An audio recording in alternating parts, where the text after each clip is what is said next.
My 28th birthday, I woke up to silence. No calls, no messages, no happy birthday texts from family. Out of habit, I opened Instagram. There it was.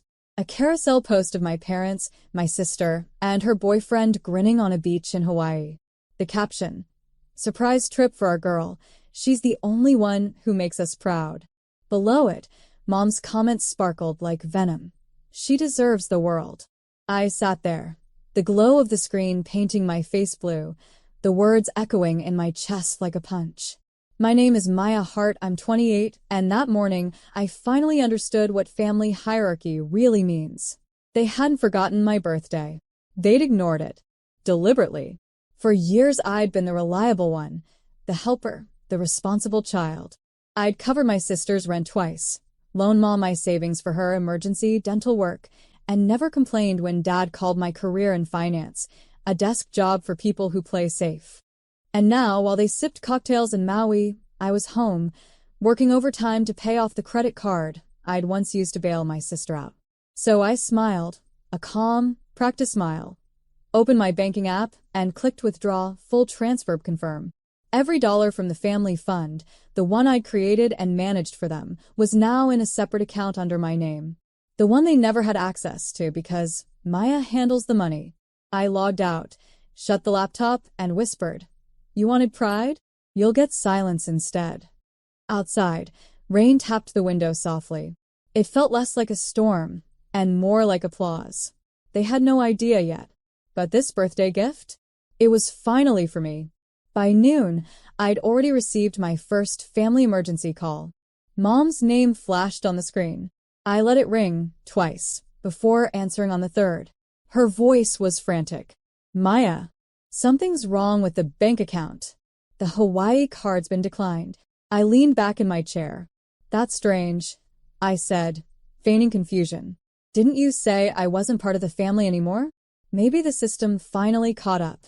She paused, then lowered her tone. "Don't be dramatic. Your sister needed this trip. You're too sensitive." I laughed, quietly, the kind that scares people because it's too calm.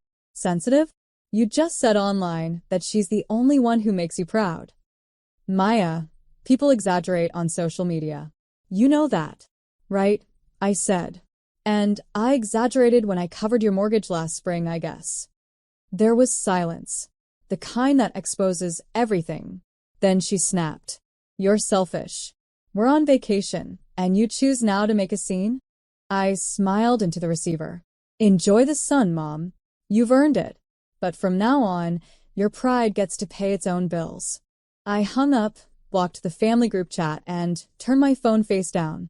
For the first time, I didn't feel guilty. I felt balanced. That evening, I poured myself a glass of wine and opened my journal. Under today's date, I wrote, "Let them feel what I felt, unseen, unheard, unappreciated." Then I added one more line. "And when they finally call back, it won't be for love. It'll be for money." And I promised myself, next time they do, I'll answer with the same silence they once gave me.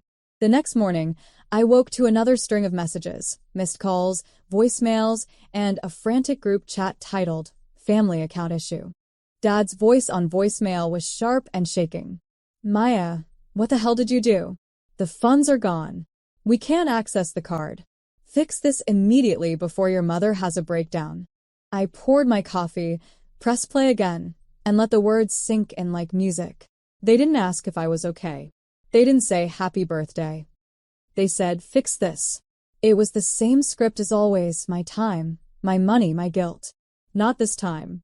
By noon, my sister texted me a paragraph dripping with entitlement. "You're seriously going to ruin Mom's trip? Grow up. You've always been jealous. You don't even have a family of your own, so stop trying to control ours." I stared at her message, then typed back 2 words. "Enjoy budgeting."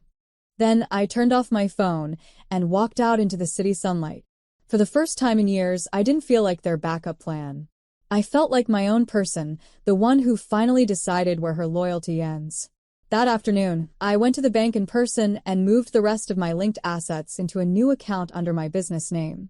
The clerk smiled politely. "Starting something new?" she asked. I smiled back. ending something old. By the time I got home, there were 36 missed calls. I didn't answer a single one. Because this time, I wasn't their safety net. I was the wake-up call they never saw coming. And the irony? They still hadn't realized. The money was the smallest thing I'd ever taken back. By the third day, chaos had officially hit their paradise. Mom's friend uploaded a story from Hawaii, a shaky video of my parents arguing at a poolside bar, Dad's voice booming. She embarrassed us, while my sister sat in the background, crying into her phone. I didn't need to imagine what the fight was about. It wasn't about money, not really. It was about control. They'd lost the one person who used to clean up every mess. At noon, Dad finally sent an email. Short. Cold. We're disappointed in you. Your actions are unforgivable. Family doesn't betray family. I typed a reply, but stopped halfway through. Then, with a small smile, I deleted it and attached a single PDF instead, labeled Financial Record, 2019 to 2024. Every transfer, every expense, every emergency payment I'd made for them over 5 years. I hit send with the note. Family doesn't exploit family either. By evening, the email had been opened 7 times. Aunt Melinda called later, whispering like she was sharing a secret. They're panicking, Maya. Your dad's furious, your mom's crying, and your sister's blaming everyone. What did you do? Nothing illegal, I said. Just a little accounting. Melinda chuckled. Good for you. About time someone stood up to them. I looked around my apartment, the plants, the sunlight, the peace. Everything they said I couldn't build without them. I didn't stand up to them, I said softly. I just stopped standing under them. For the first time, it wasn't anger that filled me. It was quiet, sharp, calm satisfaction. They'd taught me the value of money. Now they were learning the cost of neglect. And I hadn't even sent the real surprise yet. 2 weeks later, their Hawaii fantasy officially collapsed. Their flight home was charged to my mother's frozen card. The family account was permanently closed, and the credit line they'd used for years was now flagged for review. That's when Dad finally swallowed his pride. He called from a borrowed number, his voice low, careful, the way it gets when he realizes I have the upper hand. Maya, we need to talk, he said. I let the silence stretch before answering. About money or about family? He sighed. About fixing this. I almost laughed. There's nothing to fix. You broke it years ago. I just stopped patching it up. His tone hardened. You think this is strength? It's cruelty. I looked around my apartment, the one I'd paid for, furnished and built on my own. No, Dad, I said softly. It's clarity. Later that night, I got an email from my sister. They're saying you ruined everything. But between us, I get it now. I saw Mom's comment. I'd be hurt too. It was the first honest thing she'd said to me in years. I wrote back. I'm not angry anymore. I just stopped financing my own rejection. Then I attached a screenshot of a donation receipt, $10,000 from the family fund, sent to a local charity for girls studying finance. Caption: better investment. I didn't expect forgiveness. I didn't even need it. Because for the first time in my life, every dollar, every ounce of effort, every late-night calculation finally added up to me. And while they scrambled to rebuild their lives without my help, I finally celebrated a birthday that actually belonged to me. One without guilt. One without apologies. One without them. A month passed. No calls. No emails. No guilt. The silence that once used to sting now felt sacred, like air after storm. Work was thriving. My promotion at the firm went public, and I finally launched the financial literacy program I dreamed about, workshops for women who'd been manipulated or controlled through money. It filled something in me I didn't know was empty. At the first session, one woman asked, "What made you start this?" I smiled. A family who taught me everything about debt, just not the kind you can repay. They laughed softly, knowingly. That night, I got a small envelope in the mail. No return address. Inside was a photo, me and my sister as kids, eating melting ice cream on the porch. On the back, in Mom's handwriting, "We went too far. I'm sorry. I didn't cry. Not this time." I just placed it inside a folder marked past and put it in the back of my drawer. The next morning, my phone buzzed again. A text from my sister. Mom's been quieter lately. She wants to talk. No pressure. I typed a reply, then paused. Forgiveness wasn't simple math. You don't just balance the books and walk away even. So I wrote, tell her I hope she's okay. I'm okay too. That's enough for now. Then I hit send and stepped outside. The sun was warm. The air smelled like rain and possibility. For the first time, I realized peace didn't mean a reunion. It meant not needing one. And as the city buzzed around me, I smiled. Not for them, not for revenge, but for the woman I'd finally become. 6 months later, I was on stage at a Women in Business Summit in San Francisco, standing beneath a banner that read, Reclaiming Power, Money, Boundaries, and Self-Worth. If someone had told me a year ago that my pain would become my platform, I would have laughed. But there I was, in heels, confidence, and peace. My family taught me early that love can come with conditions, I told the crowd. But here's what they never understood. I learned to build without applause. And that's how I learned to win. Applause echoed, but I didn't feel proud. I felt grounded. Afterward, a young woman came up to me, clutching her notebook.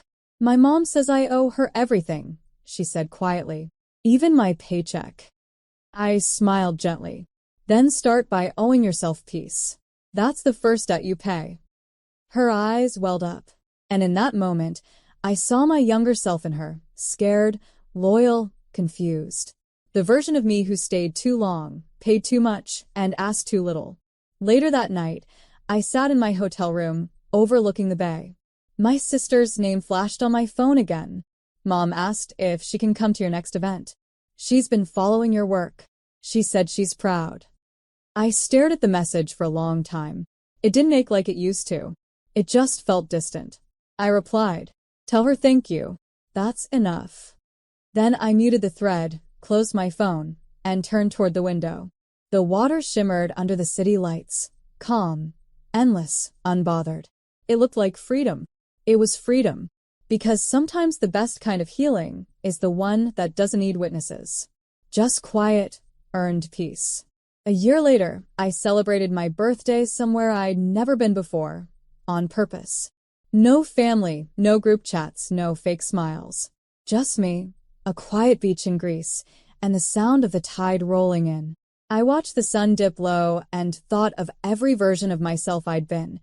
The girl who stayed up doing her sister's college applications, the woman who sent money to fix her parents' bills, the one who used to wait for their love like it was something she had to earn.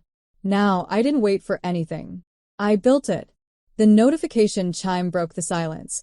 An email from the foundation accountant I'd hired 6 months ago. Happy birthday, Maya. The scholarship fund for underprivileged girls is officially active. First 3 recipients selected. I smiled through tears I didn't expect. The family fund had finally found a purpose, one they'd never understand. Later that night, as the waves lapped at the shore, another message came in. From Mom. We saw the news. About your program. We're proud of you. I stared at the screen, heart steady, not bitter, just done. I typed back. Thank you. I hope you find your own peace too. Then I turned my phone face down, letting the sea breeze carry away the last trace of them. Because sometimes, peace isn't revenge. It's knowing you don't need to prove your worth to anyone anymore. The moon shimmered across the water, and for the first time, I whispered to myself, Happy birthday, Maya. And somewhere in that sound, between the ocean and the quiet, I knew this time. The celebration was exactly how it was meant to be.